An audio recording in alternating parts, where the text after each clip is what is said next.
News plus आपके लिए लाया है इस नगर निगम चुनाव अपने अपने क्षेत्र में दावेदारी जता रहे प्रत्याशियों का संक्षिप्त परिचय। साथ में किस प्रकार से है यह उम्मीदवार आपके वार्ड में पार्षद पद के सबसे योग्य। आप भी देखिए और कमेंट करके बताइए कि क्या आपको भी यह प्रत्याशी आपके क्षेत्र के लिए इस नगर निगम चुनाव प्रत्याशी के रूप में है पसंद। आज हम जिस उम्मीदवार का आपसे परिचय करा रहे हैं वह है राजस्थान प्रदेश कांग्रेस के प्रदेश प्रवक्ता, राजस्थान प्रदेश कांग्रेस के रिसर्च विभाग के प्रभारी सचिव व state coordinator professor Ved Prakash Sharma की धर्मपत्नी डॉक्टर कविता शर्मा से।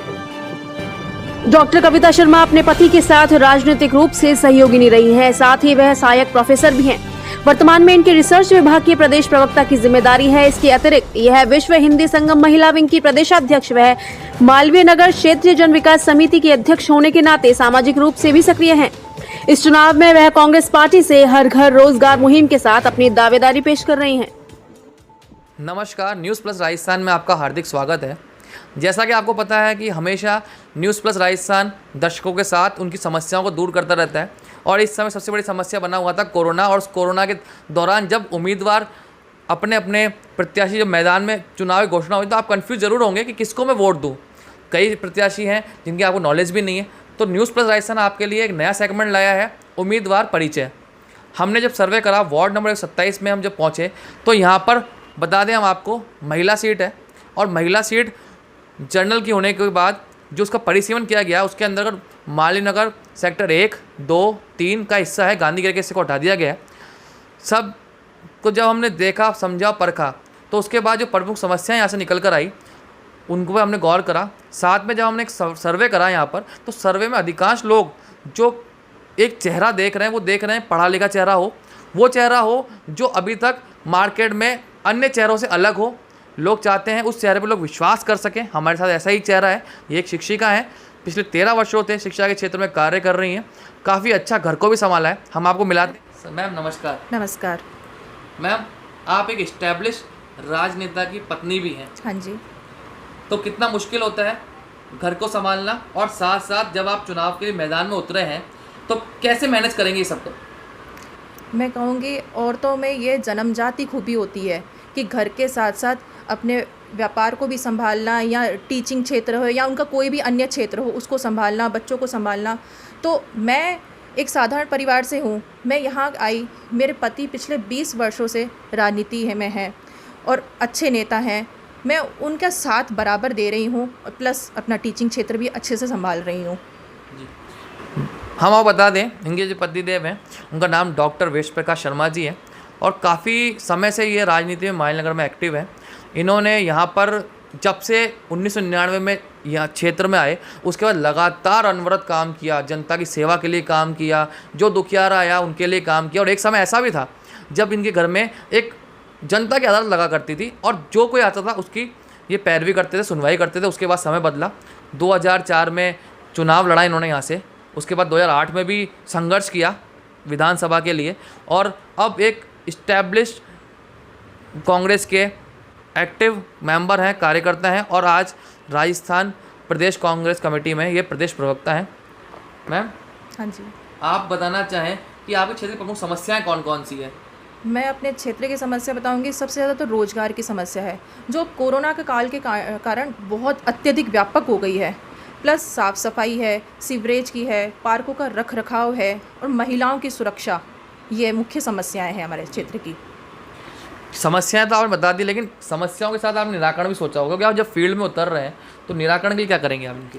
निराकरण के लिए अगर मैं पार्षद चुनी जाती हूँ तो मैं हर घर में रोज़गार उपलब्ध करवाना चाहूँगी और आदर्श वार्ड बनाना चाहूँगी साफ़ सफाई के रूप में और महिलाओं की सुरक्षा। जैसे गांधी जी ने कहा था कि मेरा भारत जब ही आज़ाद होगा जब महिलाएं आधी रात को भी बेखौफ डोलेंगी, रात सड़कों पे घूमेंगी। तो मैं भी वही चाहती हूँ कि आधी रात को महिलाएं ऐसे घूमें निडर होकर।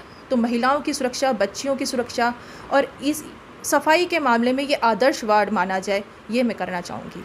मैम, अक्सर देखा गया है जो महिलाएं खड़ी होती हैं चुनाव में तो एक डमी चेहरा बन के रह जाती हैं, वो काम नहीं कर पाती क्षेत्र में, या फिर लोग आते हैं तो उनके जो पतिदेव होते हैं या अन्य होते हैं वही इंटरेक्ट करते हैं। तो इस समय कई क्षेत्र आपको डमी चेहरा तो नहीं मानेगा? डमी चेहरा आप किसको कहेंगे? मैं सोचती हूँ डमी चेहरा जो सिर्फ़ एक फ़ेस दिखा के चला जाए, जो सक्रिय नहीं हो। जबकि मैं तो छात्र राजनीति से सक्रिय हूँ। 2010 में मैंने रिसर्च प्रेसिडेंट का चुनाव लड़ा था। उसके बाद मैं शादी को मेरे 13 साल हो गए और मेरे पति जो 20 साल से कार्यरत हैं इसी क्षेत्र में, मैं उनके साथ बराबर सक्रिय हूँ। हर क्षेत्र में, हर आंदोलन में हो, चाहे कोई भी किसी भी तरह से समाज की सेवा के लिए हो, मैं बराबर की भूमिका निभा रही हूँ। और अभी भी लेटेस्ट अगर देखा जाए तो मालूनगर क्षेत्रीय जन विकास समिति के मैं अध्यक्ष हूँ और उस रूप में मैंने यहाँ पर कार्य किया है। 2004 में शराब की जो मंदिर के पास में शराब की दुकानें थीं उनको हटवाने के लिए प्रयास किया और वो उसको हटवाई। और सेक्टर 1 में जियो टावर जो लग रहा था, जिसमें मुख्य जियो टावर से जो समस्या है वो सब जानते हैं, उसको हटवाने के लिए प्रयासरत उसको आंदोलन किया और कलेक्टर ने आदेश दिए हैं उनकी जांच के लिए। और एक सिंधी स्कूल है सेक्टर 1 में ही, जो सिर्फ एक ही रूम दे रखा है और 5 कक्षाएं चलती है, उसको मैं अन्य रूम प्रोवाइड कराने के लिए प्रयासरत हूँ।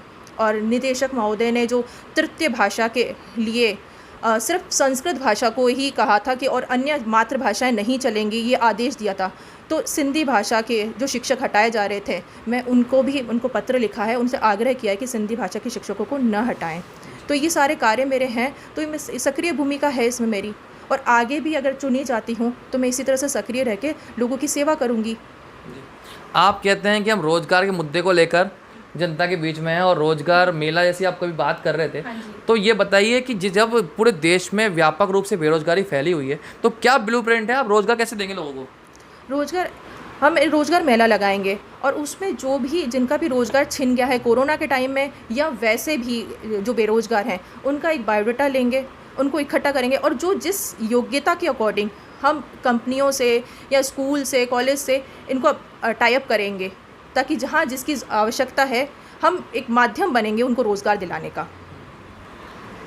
कविता जी, आप सिंधी समाज की तो बेटी हैं और ब्राह्मण समाज में बहू बनकर आए, तो आप दोनों समाज को एक तरफ से, जो व्यापक समाज है यहाँ पर जनसंख्या सिंधी और ब्राह्मणी बराबर है, तो क्या उसको साधने का प्रयास करेंगे चुनाव में? मैं सिंधी समाज में वोट बैंक के रूप में देख रहे हैं आप इनको? सिंधी समाज का तो मेरा जन्म हुआ है और मेरी नया जीवन शादी के बाद मैं ब्राह्मण की बहू बन के आई हूँ, तो दोनों ही समाजों का मुझ पर आशीर्वाद है। तो दोनों ही समाज और मेरे ये दोनों ही लेफ़्ट और राइट हाथ की तरह ही हैं, तो मैं दोनों से ही आशीर्वाद मांगती हूँ और उसके वोट बैंक के रूप में मैं सबको एक साथ लेके चलना चाहती हूँ कि आज़ादी के बाद हम जाति पाति को ज़्यादा नहीं देखेंगे, मैं सबको एक साथ लेके अपने कार्य पर ज़्यादा ध्यान दूँगी। ये दोनों समाज रहेंगे, उनका मेरे पर आशीर्वाद भी पूरा रहेगा। और ये तो मेरे एक पियर हो गया, एक ससुराल हो गया, हर लड़की के लिए हृदय के करीबी होते हैं।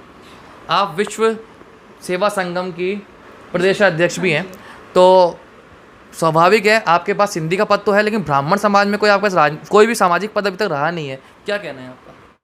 हाँ, मैं विश्व सिंधी सेवा संगम महिला विंग की प्रदेशाध्यक्ष हूँ राजस्थान राज्य की, लेकिन मेरे पति ब्राह्मण चेतना मंच के अध्यक्ष हैं, तो उनके जो समाज के रूप में जो उनके ब्राह्मण समाज में जो भी कार्य होते हैं उनके मैं बराबर सहभागी रहती हूँ, तो इसलिए दोनों समाजों में हमारा बराबर कार्य चलता है।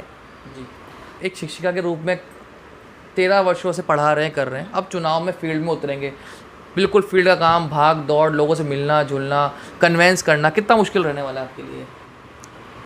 मुश्किल मुझे नहीं लग रहा रहेगा, क्योंकि मेरे ये आदत में है मेरी, टीचिंग के साथ साथ मैंने इनके हर आंदोलन में, रैली में बराबर सहयोग किया है, तो इसलिए मुझे नहीं लग रहा, क्योंकि 2008 में भी जैसे चुनाव थे तो मैंने बराबर पूरे मालवीय नगर को कन्विंसिंग की थी, तो इसलिए मुझे नहीं लगता कि मुझे मुश्किल रहे। टीचिंग कार्य में क्या, एक्चुअली मेरा रिसर्च वर्क है, तो जिसके लिए मुझे डेली क्लासेस लेनी नहीं पड़ती या सुबह से शाम तक क्लासेस नहीं लेनी पड़ती। रिसर्च वर्क को अगर हम आसान भाषा समझना चाहें, दर्शक समझ, क्या वर्क होता है रिसर्च में? रिसर्च का वर्क हो गया है, जैसे हिस्ट्री में हम कुछ किसी टॉपिक को लेके रिसर्च करना चाहें, या कोई मैं को गाइड हूँ, तो ये रिसर्च जो भी पीएचडी लिखी जाती है उनको चेक करना, उनके बारे में पुराने ग्रंथ देख के उसमें सही मतलब कहीं ना कहीं आप रिसर्च करके पता करते हैं कि समाज में क्या चल रहा है और किस प्रकार से और उसको इन्वॉल्व होया जा सकता है, तो वो आपको राजनीतिक में काम आएगा इस बार? बिल्कुल आएगा, क्योंकि मैं इतिहास से हूँ, तो इतिहास क्या होता है, जैसे पूरा हम देखते हैं कि हमारी ये गलती हो गई तो आगे हमें ये गलती नहीं दोहरानी है, तो ये हम यही हम इतिहास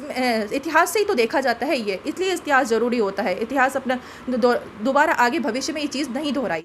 पुस्तक राजस्थान का सामाजिक और सांस्कृतिक इतिहास, जिसमें राजस्थान की पूरी संस्कृति के बारे में और इतिहास के बारे में लिखा हुआ है, ये राजस्थान के प्रत्येक व्यक्ति के लिए उपयोगी सिद्ध होगी। वो लॉन्च होने वाली है अभी। कब तक लॉन्च हो जाएगी मैम? ये कुछ ही समय, बस 10 से या 15 दिन ऑलमोस्ट। तो चुनाव के बीच में लॉन्च करेंगे आप? अगर चुनाव का समय बीच में आता है, आप लॉन्चिंग की बात कर रहे हैं, तो क्या लॉन्च कर पाएंगे उस समय आप? श्योर करेंगे, बिल्कुल। दूसरा सवाल मैम बहुत महत्वपूर्ण है। हाँ जी। 2004 में हम देख रहे थे, अभी आपके पति जो डॉक्टर वेद प्रकाश जी हैं, वो कांग्रेस से टिकट मांग रहे थे, लेकिन वो दुर्भाग्यवश नहीं मिल पाया, तो वो निर्दलीय खड़े हो गए। हाँ जी। 2008 में जब उन्होंने विधानसभा के लिए टिकट मांगा तो उनको टिकट नहीं मिला कांग्रेस से, तो वो बसपा के लिए खड़े हो गए। सिचुएशन आपकी भी कुछ यही है, अभी आप टिकट मांग रहे हैं कांग्रेस से, अगर नहीं मिलता तो क्या निर्दलीय या अन्य पार्टी को जाएंगे आप? आप 2004 पार्षद चुनाव की बात कर रहे हैं कि मेरे पति को कांग्रेस पार्टी ने टिकट नहीं दिया और उन्होंने निर्दलीय चुनाव लड़ लिया। ठीक है, मैं मानती हूँ उन्होंने भावुक होकर कार्यकर्ताओं के दबाव में चुनाव लड़ लिया, ठीक है, और उसमें उन्होंने सम्मानजनक स्थान भी प्राप्त किया। लेकिन उसके बाद 2008 में विधानसभा का चुनाव लड़ने के बावजूद 2013 में इन्होंने दावेदारी नहीं की। सिर्फ मोरल कह सकते हैं इसके लिए कि उन्होंने पार्टी 8 में चुनाव लड़ लिया था, इसके बावजूद 13 में उन्होंने निष्ठा से पार्टी ने जिसको भी उम्मीदवार बनाया था उसके साथ निष्ठा और ईमानदारी से लगे और कार्य किया। फिर लोकसभा अजमेर लोकसभा बाई इलेक्शन हुआ था लगभग फरवरी 18 में। उस समय इनको पीसीसी प्रभारी बनाया गया था मेरे पति को, और उसमें पार्टी जीती थी।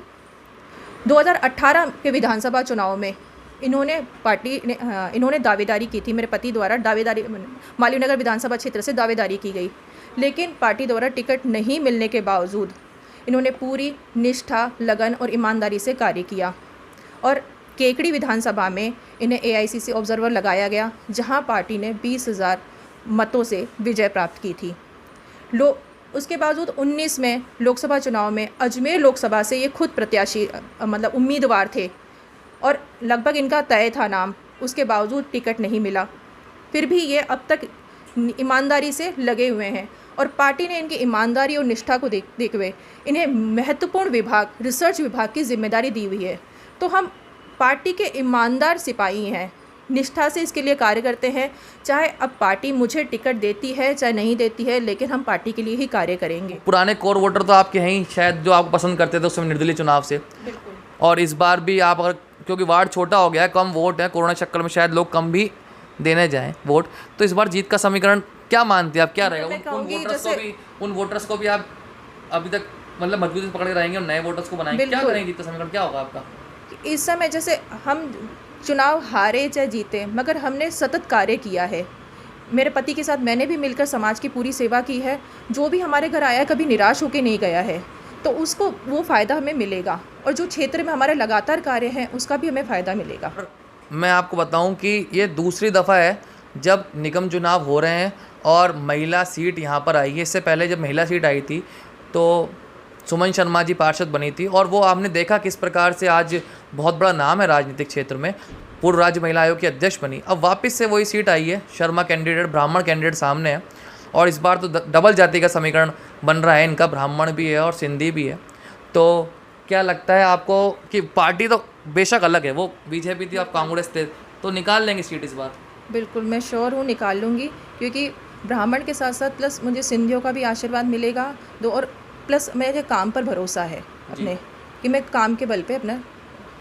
सबसे महत्वपूर्ण सवाल और अंतिम सवाल, अगर पार्टी आपको टिकट दे, आप विश्वास जताए, तो किन आधारों पर जताए वो बताइए।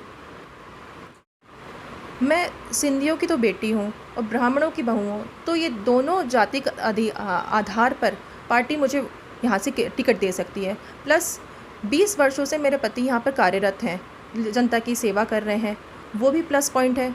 जो निर्दलीय 2004 में मेरे पति को जिन्होंने भी वोट दिए, लगभग 1900 लोगों ने, तो वो हमारे वोट। मैम एक बात ध्यान रखनी पड़ेगी, 1900 वोट थे, उस समय वार्ड बड़ा था, अब मालनगर सेक्टर 1, 2, 3 ही रह गया, तो वोट भी घटे होंगे। हाँ, तो वोट भी घटे हैं तो पूरा ही वोट आधार घट गया ना। जी। उसमें तो 1900 थे तो उसके अकॉर्डिंग थे, रेशो वो भी कम हो गया। तो वो हमारे परिवार के सदस्य की तरह ही है। निर्दलीय वोट ऐसे नहीं दिया जाता है, तो जी, विश्वास पे मिलता है। बिल्कुल विश्वास पे दिया जाता है। इसलिए मुझे लग रहा है कि पार्टी मुझे टिकट भी देगी और मैं यहाँ से सीट निकाल भी लूँगी। तो हमने बात की डॉक्टर कविता शर्मा जी से, जो ब्राह्मण वोट के साथ साथ सिंधियों के समाज के लिए भी निरंतर बता रहे हैं कि वोट बैंक को साधना इनका उद्देश्य नहीं है। इनका उद्देश्य है सतत विकास हो और एक जो अपनी फ़िलॉसफी और जो अपनी शिक्षा वहाँ पर जो टीचर्स बच्चों को सिखाते हैं, उनको मौका नहीं मिल पाता फील्ड में आने का, बड़े बड़ी बातें भी करते हैं वो लोग, शायद एक सुंदर समाज की कल्पना करते हैं, वो कल्पना को साकार करने के लिए इस बार चुनाव मैदान में है और ये कांग्रेस से दावेदार हैं, टिकट मांग रहे हैं। इनके जो पति हैं डॉक्टर वेद प्रकाश शर्मा, वो अपने आप में पहले ही काफ़ी कुछ समाज को दे चुके हैं। तो हमें पूरा विश्वास है शायद कांग्रेस पार्टी मैम आपको मौका देगी और आप शायद यहाँ से निश्चित रूप से विजयी होंगे। धन्यवाद।